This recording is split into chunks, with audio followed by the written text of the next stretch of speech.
I said last week that he had an opportunity to deliver a signature win. And that would silence some of the Cignetti comparisons and all these things, because all those other guys had delivered signature wins. And this, of course, was not just a signature win. This was a signature win for the program in general. This was a history making event.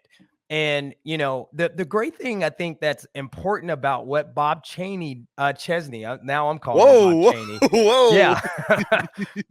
but the wonderful thing I think about what Coach Bob Chesney did on Saturday is that he's doing this with a complete rebuild. I mean, when Mike Houston came to JMU, he inherited a championship level program already.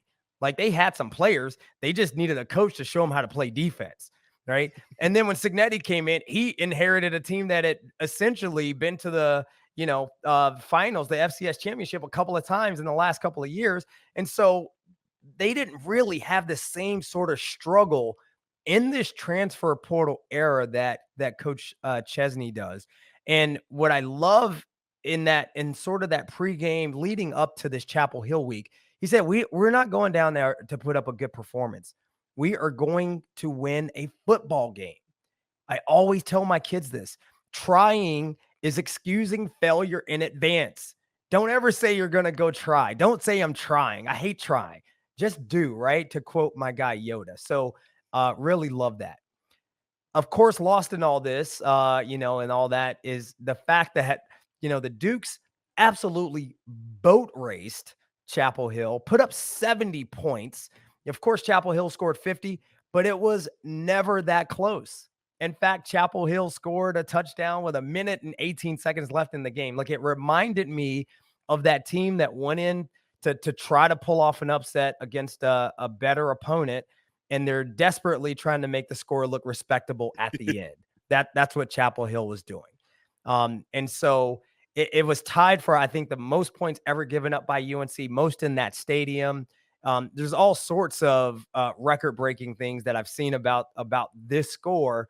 But Jack, I guess going into this game, we all thought we had a chance to win it, but did we ever envision that we would drop a 70 burger on the Tar Heels? No, and that's the funniest thing. I was on ESPN Richmond the week leading up to it, talking with Matt Josephs, and we're like, what is it going to take for JMU to win this game? And we both agreed they're probably going to have to keep it low scoring, hold Hampton under wraps, don't let him get going, and you can maybe grind out like a 24-17 type of win, something along those lines. Well, it was a 70-50 final, as we've all seen by now.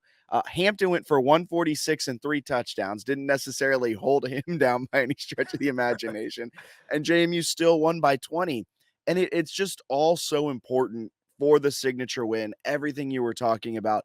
But then also from my fan brain perspective, where it's, if Chesney had said all of that this week, where, we're not going down there just to try to win, we're going down there to win, and then you go out there and you lay an egg, I think my fan brain starts to get a little bit more anxious a little bit. And then having that all happen and you go down there and you do that, that offense wasn't Yeah. around 2 weeks ago. That offense, I didn't, what? Like, oh, wow. Yeah, I mean, it almost I mean, I know that we had some I guess some thoughts around the offensive performance versus Gardner Webb. And one of the things that we said was, are they holding things back? Are they trying not to put too much on film, sort of leading into the Chapel Hill game? I'm gonna say absolutely.